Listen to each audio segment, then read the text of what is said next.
In this video, I'm going to be showing you how to change the front brakes on a 2000 Ford F1 or Ford Expedition F-150.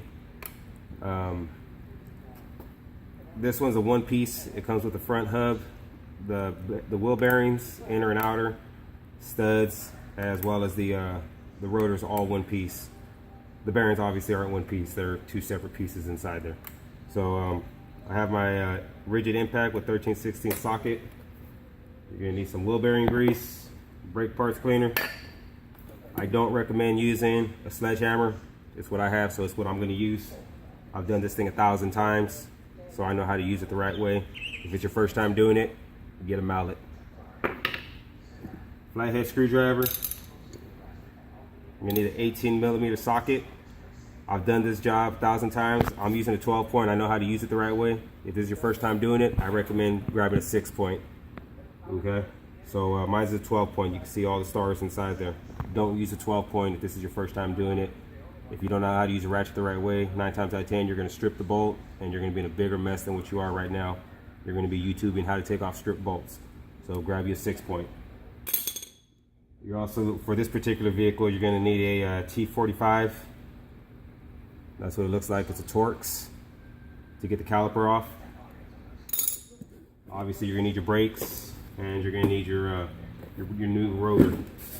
You're also going to need a couple rags for when you guys get the grease off. So let's get started.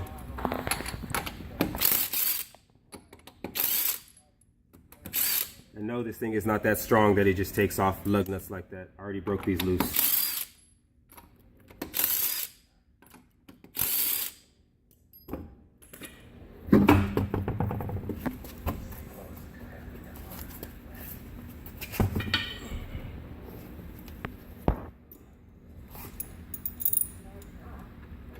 You start off right here with the top one.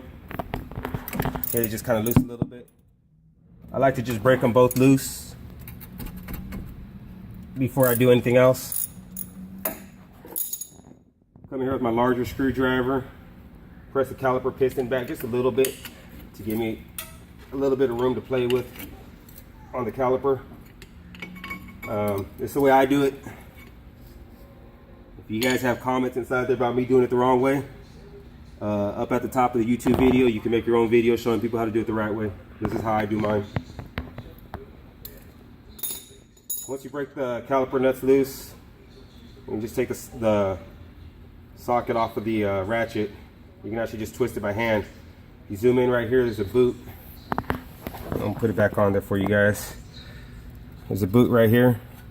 If you slide it back, this thing actually just spins by hand.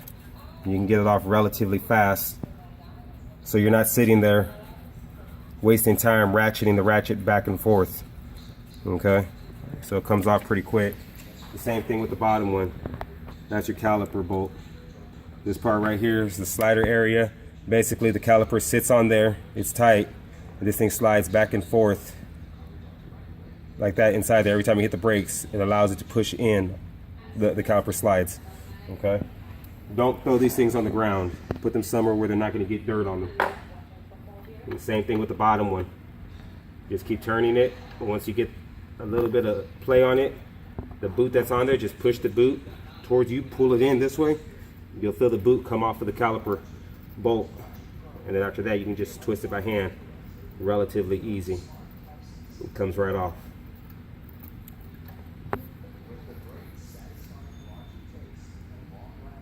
The grease that's already on there does make it a little bit slippery, so you got to use your monkey grip to get it off.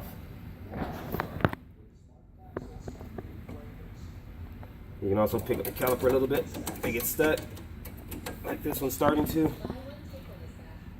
And there you go. Got the other one off.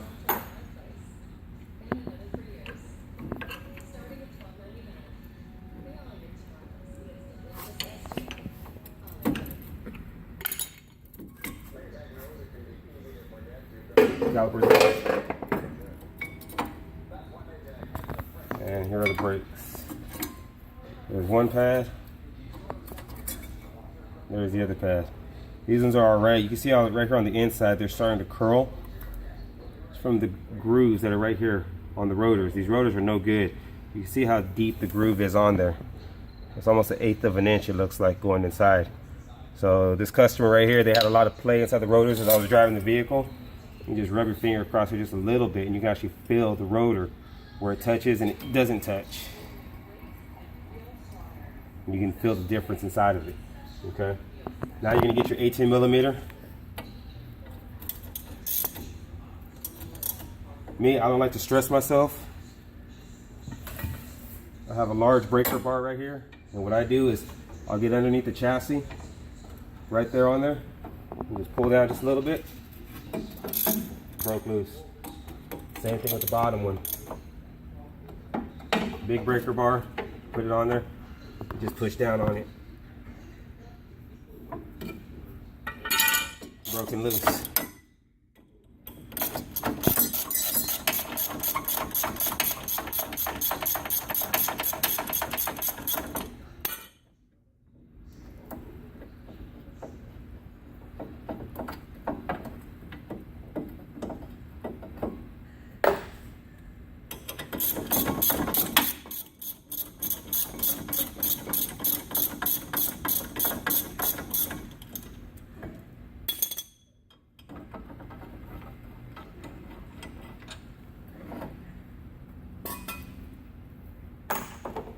Now the fun part is getting this dust cap off so you can get your wheel hub off. Okay, so what you do is you grab your screwdriver. They make a special tool for this thing. I'm not gonna go buy a special tool since this is like, you know, what is this, 3-pound sledgehammer. I'm not gonna hit the crap out of it. I'm just gonna tap it till I can actually feel the screwdriver slide in between. Just keep moving my way around.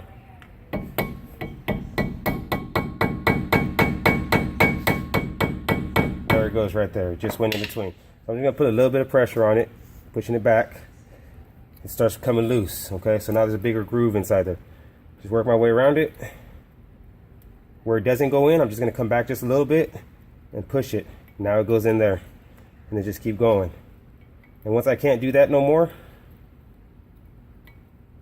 one of two things can happen. Either one, I can start assisting it a little bit, or just get a bigger screwdriver.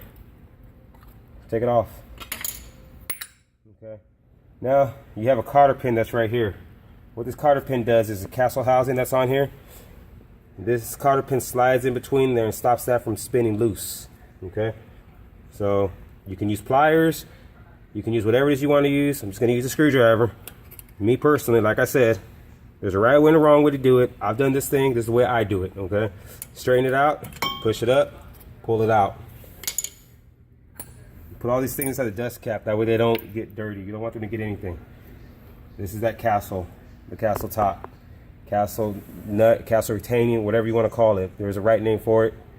They make a nut that looks just like it called a castle nut, so I just call it castle housing. Cotter pin goes inside there and it stops it. Stops this nut right here from turning.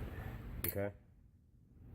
Right now your hands are probably a little bit greasy, a little bit dirty. What you're gonna do, what I do is put your hand underneath here, push this thing up just to release a little pressure off of it, and just turn it. It's just hand tight. That's all it is. Just turn it. You want to save this nut because you're gonna need that. Pull the hub to you. You're gonna pull it towards you like that, push it back. There goes the bearing and the washer. This is the outer bearing, the washer. When you set this piece down right here, you're gonna set it face down. The front of it's gonna go face down, okay? There's your other bearing right there, okay? Get your rag, you can clean the spindle off. Make sure there's no gouges inside of it. Make sure that's nice and strong, not nice and strong, make sure it's nice and clean, nice and smooth, okay? Clean all the dirt, debris off of it, okay? If your car has ABS on it, you're gonna wanna clean that ABS wheel sensor off. This right here is a speed sensor. It measures the speed of the wheel. Make sure that it coincides with the rest of the vehicle for your ABS, okay? This right here is like a reluctor wheel. Each one of these little grooves Each one of these little grooves inside there. There's a magnet right here. Each one of these grooves inside here lets that magnet know this wheel's spinning and the speed that it's spinning at. Okay, so you're gonna do all that. This was an emergency type thing on this gentleman's vehicle. He actually brought it in for another reason. I don't recommend what I'm about to tell you to do. I recommend when you do this, you go ahead and spend the extra $40 or $30 or hell, I don't even know how much it is, honestly, to get this thing done the professional way. But what I'm about to tell you, I don't recommend doing, okay? We are going to reuse his wheel seal as well as his wheel bearings. Again, I do not recommend you doing that.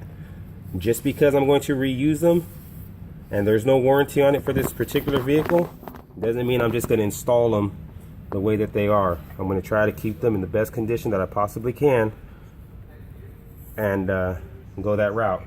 With that being said, how to remove the wheel seal without damaging it, do it very carefully. You're going to get a screwdriver. You're going to slide it in to where it's right underneath it, okay? Don't worry about this piece right here. This is just rubber. It ain't going to go nowhere. You want to make sure you're hitting the metal, okay? Push down. You're going to apply counter force. And you're just going to push and kind of twist and turn the screwdriver, and it's going to pop right out.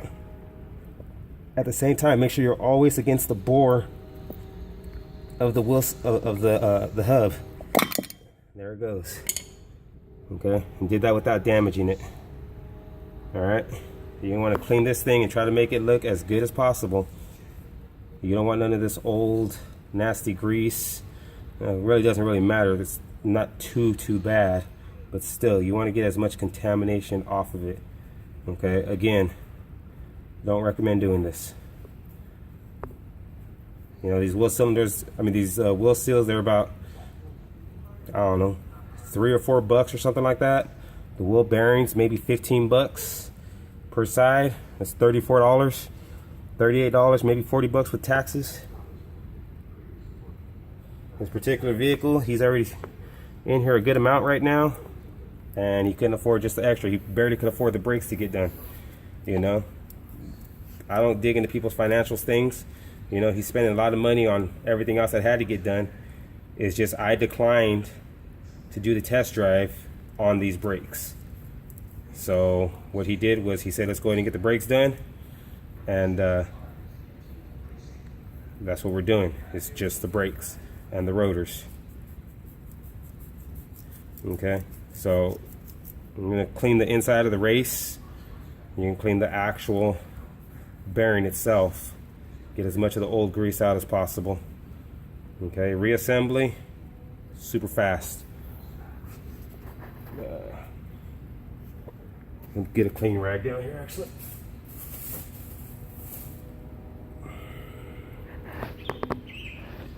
Okay, so this is the inner. The inner is always going to be the bigger one. Okay. Clean the washer off. The washer is keyed to only go on there a certain way. It'll only go on there one way, and the reason being is when that wheel's spinning, that bearing's spinning. Okay? That bearing has a thrush on it. That washer sits flat on that thrush. Okay? The inside of the race spins very little. You have grease in the middle of here, so if there is any motion inside there, it's never going to actually start wearing on there unless the grease runs out. Okay? But this washer is keyed. That way it doesn't sit there and spin against that nut that's sitting there stationary. Spindle stationary, washer stationary, nut stationary, everything else inside there is moving.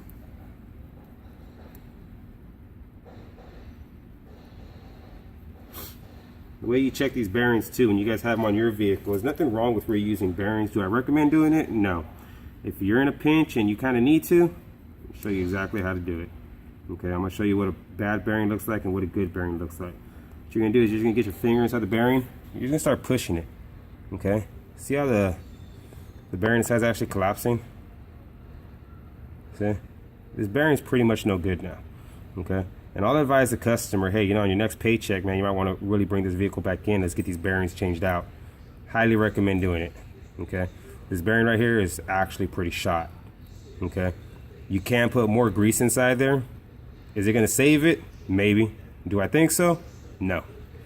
I wouldn't chance my front driver tire going. Maybe the passenger side where my girlfriend sits at, but not my side. So, we're gonna go ahead and get our new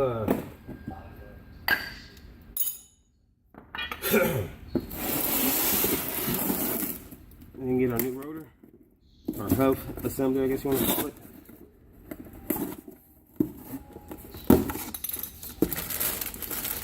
When you get it, you're gonna put it face down.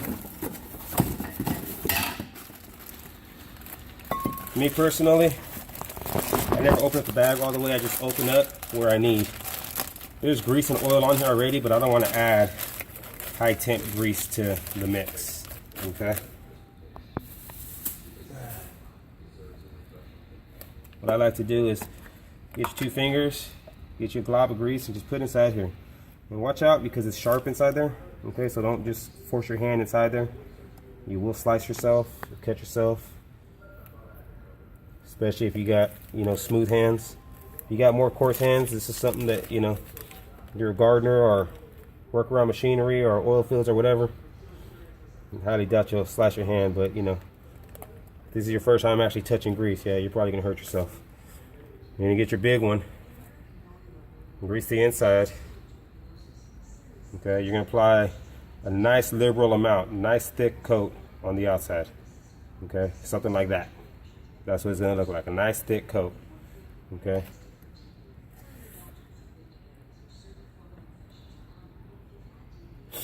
Doesn't have to look all nice and pretty.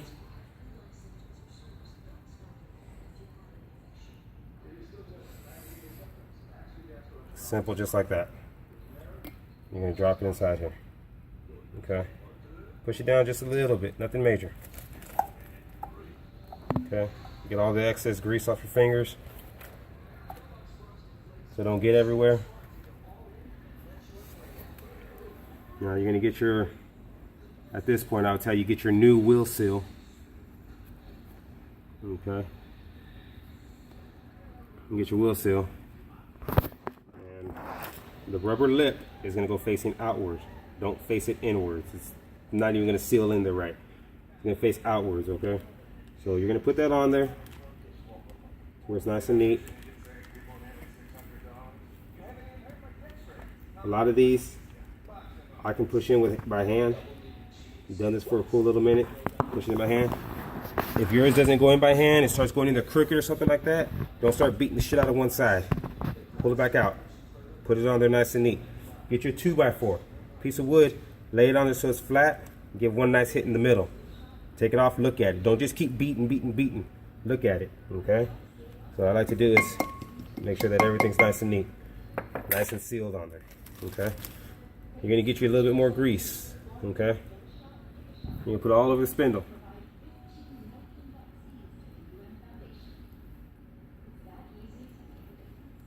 Okay, all the way just like that. I want she's nice and greased up. You can never, well, you can't put too much grease, but you know, it doesn't really matter. You know, don't go crazy with too much grease. Just put some on there just so that way, you know, it's gonna be lubricating. Now let me put this on the side of the bearing right here. Save that.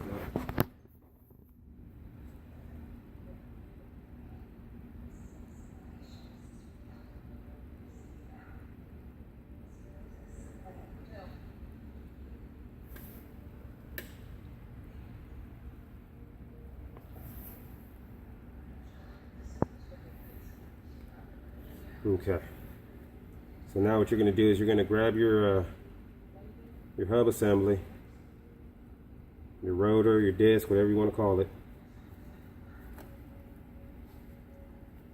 I'm going to open it up a little bit more using the plastic. I'm going to put it on there just like that. Okay, so now that step is done. You got to get your hands dirty all over again. Doing regular rotors, the floating rotors, I guess you want to call them, your hands don't get nearly as dirty as this. Okay, these ones you're greasing the rotors, your hands are in and out of grease. Again, I'm sure people have different ways of doing it. This is the way I do it. Okay, so that's nice and greased. And I'm putting a little bit extra on this one just because of the condition that these bearings are actually in. Okay, so this one's going to go in just like that. Okay, put it on there first.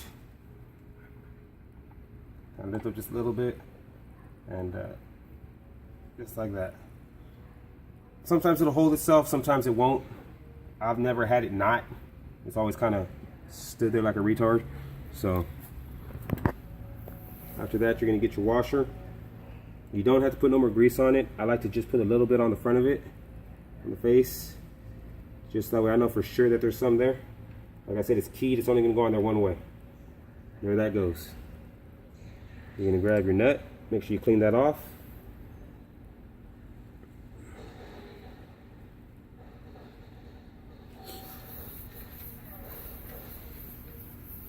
I'm not going to use no tools on this nut. I don't. Never have. What I do is tighten it on there as much as I can. Push up against the disc, the hub, okay? Push up. You'll feel it center. You don't want to push up like you're trying to lift the truck up. You'll feel it center. And then tighten it, okay? As tight as you possibly can by hand. You don't need to use no pliers. You don't need to use a wrench, a socket, anything. By hand. You're going to tighten it, okay? You make sure this thing still spins, just like that. Okay. It's set. Do it one more time. Tighten it. Put the retaining nut on there, or cap. You're gonna look on there. You're gonna make sure right there it's not gonna be able to do it. Take it back off. Turn it again. Now I got the solid hole. Put your cotter pin inside there, all the way down. There's thousands, literally thousands of specialized tools to do anything. Okay, I have a mechanic shop here in Bakersfield. I maybe have, I don't know, a handful of specialized tools. I rebuild motors. I work on diesels. I do a lot of stuff. And I work with what I got. I don't have money to be buying specialized tools. You know, I live paycheck to paycheck like a lot of you guys on YouTube. So I'm showing you guys how to do it with basic hand tools that you have inside. Okay, so I don't have no specialized wheel seal puller or specialized hub aligner thingamajigger. Okay, I just use what I can in my wits and get it done. The cotter pin has two pieces on it. You're gonna split them. That way it doesn't vibrate up. I've never seen anything fall up, but you know, you never know. It doesn't vibrate up, doesn't vibrate down, doesn't do anything like that, okay? After that, you're gonna get your dust cover, center it on there. Just kind of beat it on there a little bit. This is where your mallet would come in handy. I'm using a 3-pound sledgehammer. There we go, nice and easy. Cover your grease up. Check the wheel, make sure there's no play inside there. Again, still spins nice and easy. You're gonna start your reassembly.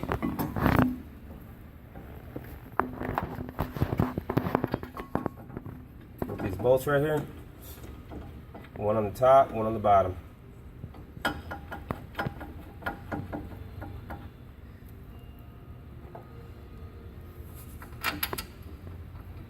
For you guys that do cylinder heads and all that other stuff, you don't have to replace these bolts even though they are tight. You don't have to replace these bolts with new ones or anything like that. They're not that type of bolts. Those bolts, they're called TTY, which is torque to yield. Those bolts actually stretch when a certain amount of torque is added to them. These bolts are what I call TAF bolts. These are Taft bolts. And what Taft means is tight as fuck. So you just want to get it tight. There's one.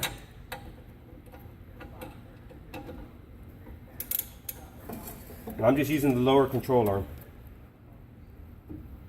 And two. So that ain't going nowhere. This wheel, when driving, moves counterclockwise. Okay, so you have two pads. Pad has a sensor on it right here. On the driver's side, that sensor, depending on the placement of the caliper, that sensor is going to go at the top. You always want it to pull. When it pulls, it'll vibrate. Okay, so that one's going to go right here. Where am I?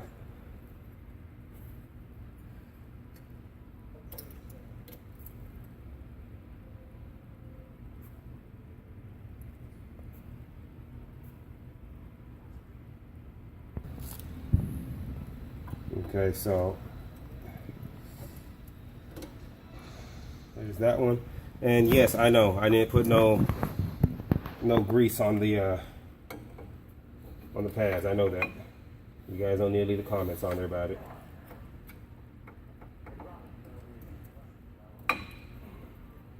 Okay, there we go. Those two are on. Now, right here you have two pistons, okay? This is a dual piston setup.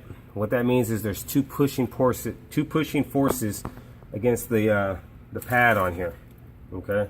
So the pad sits on here like that, and as you can see, the two holes right here, those are made by the pad, okay? By the pistons. They didn't come like that, okay? So as the brakes are applied, these two squeeze together. Squeeze the disc and start slowing the disc down, and that's what stops you when you're applying the brakes. Okay, so me, whenever I do this, I didn't do it this time. Okay, so now I'm gonna have to reset this caliper outside of the vehicle, which I really don't like doing because I always have to kind of Mickey Mouse it some way to get it done. So give me a second while I figure out my new Mickey Mouse way of the day. Okay, so I reset the pistons, and what you can do is you can get a C-clamp. Put your old piston on, your old brake pad on there. C-clamp looks like that. You know, put it right there, right there. Start twisting until it goes in. Okay. So, anyways, with the piston, excuse me, with the pistons reset, you're going to slide this thing back in there. You're going to push both of your caliper dust boots back. Okay. That's the only way it's going to go in. The dust boots will get in the way, I guarantee you. Okay. And it's a little tricky, just like that. You're going to get both of your slider pins. You're going to clean them off. Get all the old grease and everything off of them. Okay. There's one. And there's two. Then you get your grease, and you're going to apply a thin layer right there on the slider part. Okay, just like that. And I always put a little bit on the actual thread, somewhere right here around the beginning of it. It'll chase it all the way up. Okay, center it inside the boot. Start getting it in. Same thing with the other one. Nice thin layer across.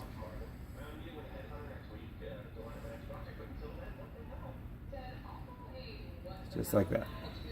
Okay. This is going to go at the bottom.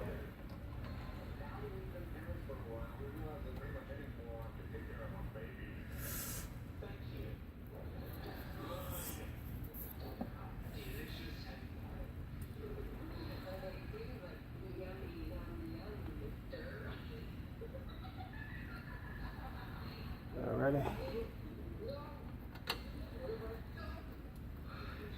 I'm going to tighten these up.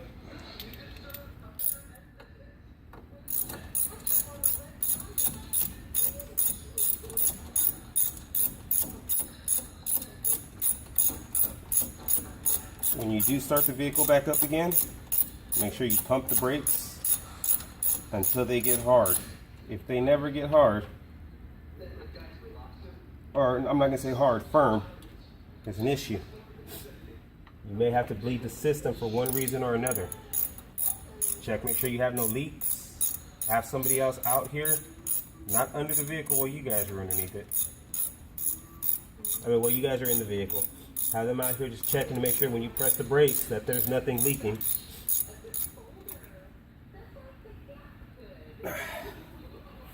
Make sure that the boots are seated back over.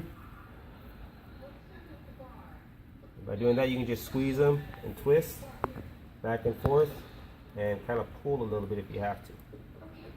Okay. Get all your stuff out of the way. And you're going to put your tire back on.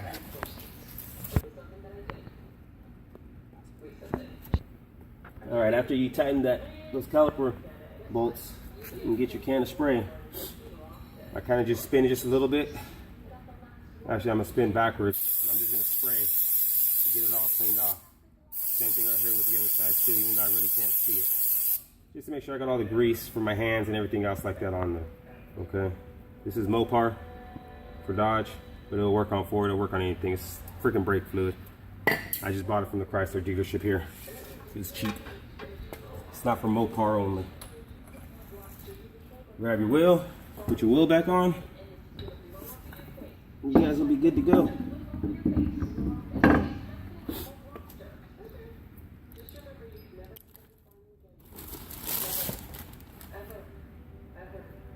Like I said, I mean, this is an easy way to do it.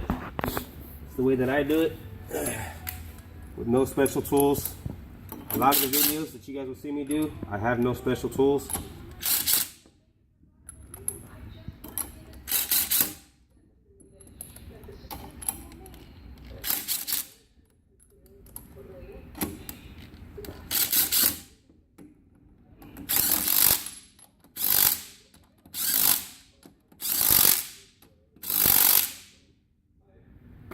What I'll do after I'm done with that is I'll check, make sure that the wheel hub is still nice and tight.